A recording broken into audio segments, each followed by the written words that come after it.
नमस्कार, MG TV में आपका स्वागत है। मैं हूं रंजीत छाबड़ा। आइए चलते हैं खबरों की ओर।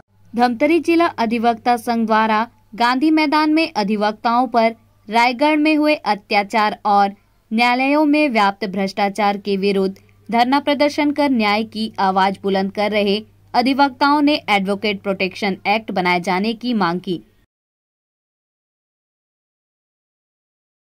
इस अवसर पर अधिवक्ताओं के न्यायपूर्ण आंदोलन को समर्थन और आशीर्वाद देने पहुंचे वरिष्ठ अधिवक्ता श्री गोपाल प्रसाद शर्मा ने कहा कि अन्याय के विरुद्ध आंदोलन कर रहे अधिवक्ता संघ का वे पूर्ण समर्थन करते हैं।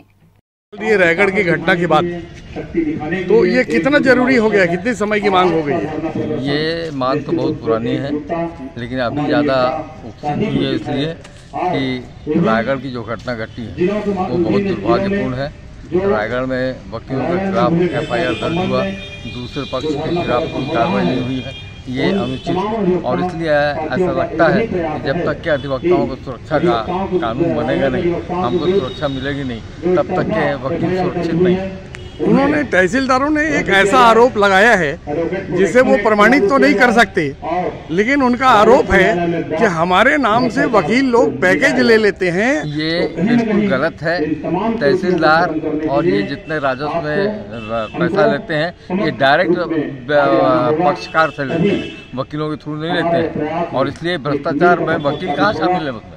जबरदस्ती वकीलों पर आरोप लगाते हैं, इनकी छाया भी प्रूफ नहीं कर सकते। हम लोग ऐसा नहीं करते हैं, हम तो निष्पक्ष न्याय दिलाने की बात करते हैं। लेकिन आप देखो जमानत में जाते हैं लोग, जमानत नहीं होती, लेकिन पैसा तो जमानत हो जाती है, और पैसा तो वो पक्षकार खुद जांच के देता है। तो इसमें हमारा कहीं कोई गलत आरोप लगाया। किस तरह का न्याय चाहते हैं आप लोग? हम लोग निष्पक्ष न्याय चाहते हैं, प्रस्तुति चाहते हैं, और राजस्व विभाग में जितने अधिकारी हैं इन अधिकारियों को कानून की जानकारी होनी चाहिए। कानून की जानकारी नहीं रखते हैं। कानून का जानकार व्यक्ति अगर नियुक्त होगा वहाँ तब सही दे सकते। आज 151 में जमानत के तमाशा करते हैं, तो इस तरह की बातें हो रही हैं। ये हम लोगों को ऐसा लगता है कि आज सबसे ज़्यादा जरूरत है प्रोटेक्शन एक्ट पारित होने की। हमको सुरक्षा चाहिए कि वकीलों का भी समर्थन इस पक्ष को है, जिला अधिवक्ता संघ धमतरी को, जिनने रायगढ़ के खिलाफ कार्रवाई के खिलाफ ये धरना आंदोलन किया है। गांधी मैदान में आयोजित जिला अधिवक्ता संघ के धरना प्रदर्शन को संबोधित करते हुए पूर्व अधिवक्ता संघ अध्यक्ष प्रवीण कुमार साहू, नंद कुमार सिन्हा, दानीराम साहू, धनंजय तिवारी और मोहित देवांगन ने कहा कि जब तक रायगढ़ घटना में वकीलों को न्याय नहीं मिल जाता, आंदोलन जारी रहेगा। कार्यक्रम का संचालन संघ सचिव अधिवक्ता भीखम सिन्हा द्वारा किया गया। रायगढ़ जिला से जो अभियान प्रारंभ होकर आज प्रदेश व्यापी रूप लिया है, तो निश्चित रूप से शासन और प्रशासन के द्वारा समझौता के माध्यम से उन हड़तालों को दबाने का प्रयास किया जा रहा है। लेकिन जब तक ये मांगे पूरी नहीं हो जाती, जब तक लिखित में आश्वासन नहीं दिया जाता, तब तक जिला रायगढ़ के अधिवक्ताओं ने किसी भी प्रकार से समझौता से, किसी भी मध्यस्थता से इनकार कर दिया है। तो आइए अगली कड़ी के रूप में बक्सा में समय बड़ा विपरीत हो गया है कहते हैं, क्योंकि अधिवक्ता साथी के पहले पक्षकारों के लिए लड़ते थे, लेकिन अब खुद के लिए लड़ना पड़ रहा है। आज जो अधिवक्ता एक न्यायालय की महत्वपूर्ण कड़ी है, उनकी ओर शासन का ध्यान ही नहीं जा रहा, और इसलिए हमारे महापुरुषों ने एक बड़ी अच्छी बात कही है, अरे अपनी तमन्नाओं की तस्वीर तो हर कोई सजाता है, मगर पाता वही है जो तकदीर लेके आता है, जो तकदीर लेके आता है। जो एडवोकेट प्रोटेक्शन एक्ट, वास्तव में वकील इतना जीवन भर लड़ता है, लेकिन उनके लिए कोई सुरक्षा की व्यवस्था नहीं। आज राजस्व न्यायालय में देखो, वहां पे कोई कानून का जानकार नहीं, वकील को बोलता है भैया ऑर्डर शीट आबिटाई पूरा फैसला लिख के लाओ, साइन कर दूंगा, चिड़िया बैठाने वाला काम होता है। राजस्व न्यायालय में जाकर देखो, पूरा ऑर्डर शीट और ऑर्डर पूरा वो बाहर से टाइप होता आता है, वो अधिकारी जो पीठासीन बैठा रहता है वो चिड़िया बैठाता है, टेबल के अंदर से नोट की गड्डी पहुंच जाती है आदमी समझ नहीं पाता है क्या हो रहा है। और इसलिए हमारे संतों ने एक बड़ी अच्छी बात कही है कि हो गई है पीर पर्वत सी पिघलनी चाहिए। जी हां, कि हो गई है पीर पर्वत सी पिघलनी चाहिए, अरे इस हिमालय से भी गंगा निकलनी चाहिए। हमारी सोच है, जी हां, जिला अधिवक्ता संघ धमतरी की ये सोच है। हमारी सोच है, हमारी सोच हंगामा करना नहीं है, हमारा मकसद हंगामा करना नहीं है। उसके बाद हमारा काम है सेवा का काम, हम पक्षकारों का काम करते हैं, वहीं से हमको 2 पैसा मिलता है, कोई शासन हमको 2 पैसा नहीं देता। इतनी सारी दुख और तकलीफों को झेलने के बाद एक वकील कैसे अपने परिवार को चलाता है वो वकील ही जानता है। और इन बातों को जब तक के शासन और प्रशासन में बैठे हुए लोगों तक नहीं पहुंचाएंगे तब तक के उनके कानों पर जू रेंगने वाला नहीं। अधिवक्ताओं ने उच्च न्यायालय बिलासपुर में एक रिट याचिका दायर किया है, जिसमें खुशी की बात यह है कि उसकी सुनवाई हाईकोर्ट में शुरू हो गई है।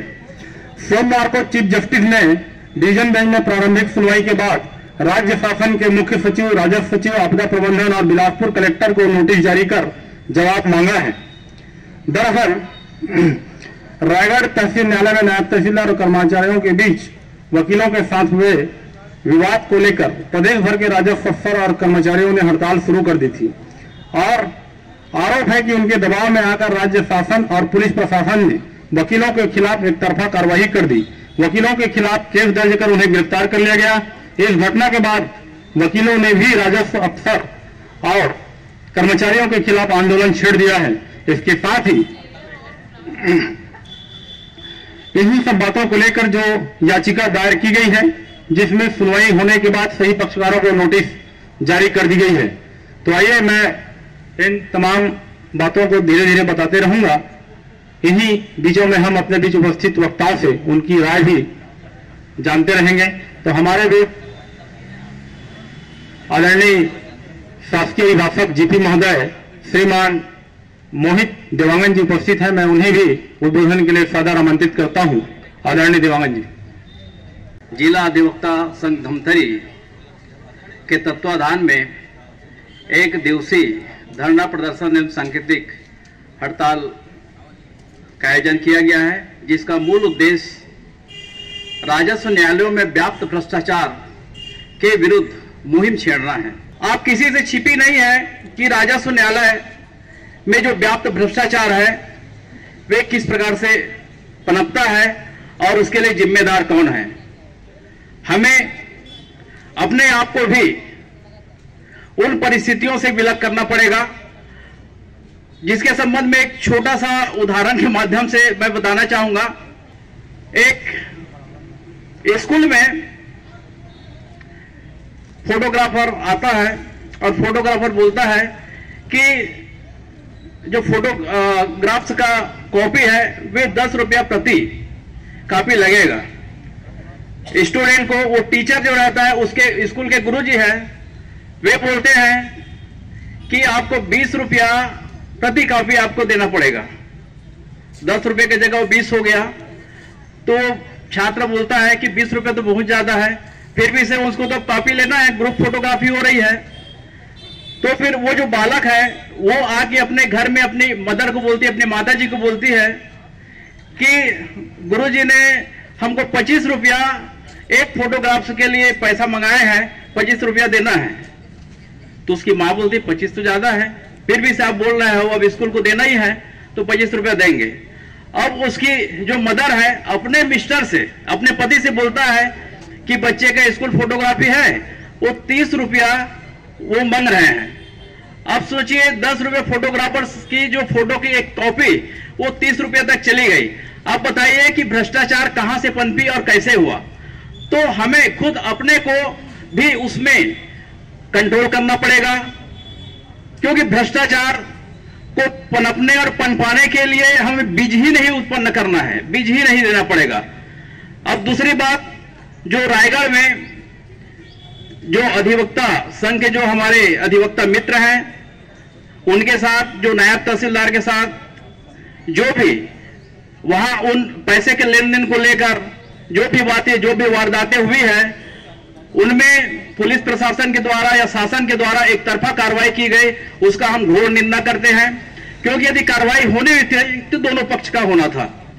राज्य शासन में बैठे प्रशासनिक अधिकारी और हमारे मंत्रीगणों को ये सब दिखाई नहीं देता, बल्कि अधिवक्ताओं के खिलाफ कार्रवाई करने में उन्होंने उत्सुकता दिखाई, ताकि कर्मचारी संघ के दबाव से, आंदोलन के दबाव से वे अपना पीछा छुड़ा सके। ये बड़े दुख की बात है कि हमारे मंत्रीगण अधिवक्ता संघ के संबंध में 2 शब्द आज तक नहीं बोला।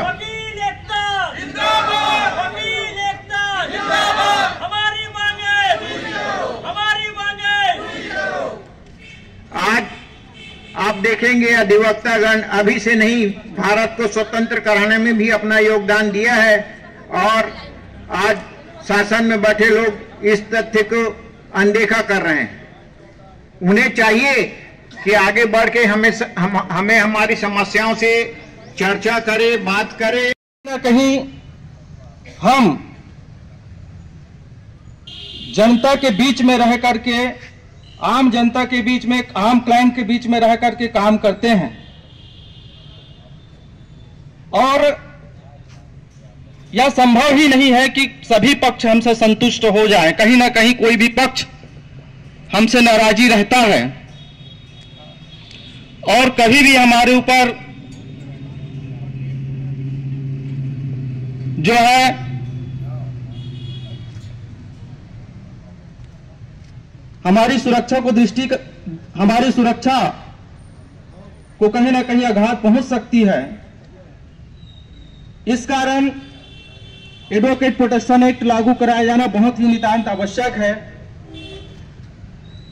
जिससे हम सभी अधिवक्तागण सुरक्षित रूप से अपना जो न्यायिक कार्य है उसको कर सकें। आप लोग जानते हैं, देखते हैं, जब जब चुनावी वर्ष आता है, कहीं ना कहीं हमारे लिए जो राजनेता है, जो राजनीतिक पार्टियां हैं, केवल अपने जो घोषणा पत्र है उसमें सिर्फ शामिल करती है कि अधिवक्ताओं को प्रोटेक्शन एक्ट लागू किया जाएगा, अधिवक्ताओं के लिए सुरक्षा के दृष्टिकोण से प्रोटेक्शन एक्ट लागू किया जाएगा। परंतु जैसे ही चुनाव समाप्त होता है, कोई भी पक्ष, मैं किसी भी राजनीतिक पार्टी का यहां पर नाम नहीं लूंगा, कोई भी पक्ष जो है सत्ता में आने के बाद में दिए हुए आश्वासनों को भूल जाती है और किसी प्रकार का कोई कदम नहीं उठाती है।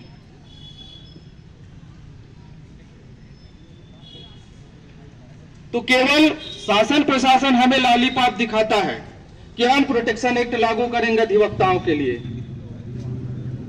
तो हमें इस बिंदु पर भी बहुत ज्यादा विचार करने की जरूरत है।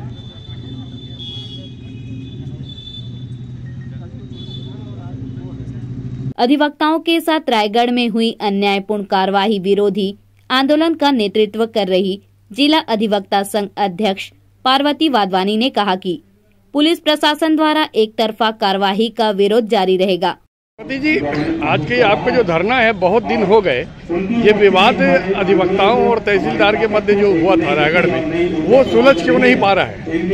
वो सुलझ इसलिए नहीं पा रहा है क्योंकि लगातार रायगढ़ हो चाहे पूरे छत्तीसगढ़ में देखो, राजस्व न्यायालय में जितने भी तहसीलदार हैं, नायब तहसीलदार हैं, एसडीएम हैं, ये भ्रष्टाचार फैला के रखे हैं। क्योंकि उनको कानून की कोई जानकारी रहती नहीं है, वो एलएलबी नहीं पढ़े रहते हैं, कानून का कभी उन्होंने ट्रेनिंग नहीं लिया है। ऐसे लोग पद पे आ जाते हैं, यहाँ तक कि वो जजमेंट जो रहते हैं वो दूसरे से कराते हैं, केवल अपनी चिड़िया बैठाते हैं, हस्ताक्षर करते हैं, एक हाथ में पैसा दो और एक हाथ में जजमेंट लो, ये टाइप का चलता है। ऐसे भ्रष्टाचार लगातार चला जा रहा है। 151 की जो धारा रहती है उसमें कभी भी जमानत को नहीं रोका जाता है, जमानतदार होते हुए भी उनको जेल के अंदर डाल दिया जाता है। तो ये भ्रष्टाचार है बहुत ज़्यादा, इसे रोकना चाहिए और झूठा जो FIR रायगढ़ में अधिवक्ता गण के लोग के विरुद्ध है उन्हें भी रोकना चाहिए और उन्हें रद्द करना चाहिए। इसके साथ ही साथ एडवोकेट प्रोटेक्शन एक्ट जो है उसे लागू करना चाहिए। इस तरह से बहुत से ऐसी मांगे हैं जिन्हें लेके हमने 1 दिवसीय धरना किया गया है। ये जो प्रोटेक्शन की आप बात कर रहे हैं, इसकी प्रक्रिया क्या है और ये कैसे होगा संभव? ये प्रोटेक्शन एक्ट ऐसा है जो अधिवक्ताओं की रक्षा करता है, क्योंकि अधिवक्ताओं के खिलाफ FIR तुरंत हो जाती है। इसके लिए एक एक्ट रहता है, उस एक्ट के माध्यम से इसे किया जाता है और उसे अभी तक यहाँ छत्तीसगढ़ में लागू नहीं है, बाकी हर क्षेत्र में लागू है। मध्य प्रदेश में भी लागू है, अन्य राज्यों में भी लागू है, लेकिन छत्तीसगढ़ में राज्य में लागू नहीं है, तो उसे यहाँ लागू किया जाना चाहिए। शासन के द्वारा ये किया जाता है, तो प्रोटेक्शन एक्ट शासन के द्वारा इसे लागू किया जाना चाहिए। मीडिया में एक आपत्तिजनक बयान आया था राजस्व अधिकारियों का कि उनके नाम से कुछ वकील पैकेज ले लेते हैं और जब काम नहीं होता है तो फिर विवाद बढ़ने की स्थिति आ जाती है। इसका खंडन आप लोगों ने, आप पे जो आरोप उन्होंने लगाए थे, उसका खंडन आज तक नहीं हुआ। हमने उसे नहीं पढ़ा था, इसलिए हमने खंडन नहीं किया था। पैसे तो वकील अपने पक्षकार लोगों से अपने लिए लेते हैं, फीस जो रहता है वो तो मिलता ही है, लेकिन अधिकारी लोग उस फीस में भी अपना हिस्सा ले मांगते हैं। ऐसे लोगों के विरुद्ध हम लोगों ये ऊंचा कदम उठाया है। ओके, अभी लेते हैं एक छोटा सा ब्रेक। आप देखते रहिए MG TV, क्योंकि खबरों का सिलसिला यहाँ थमता नहीं।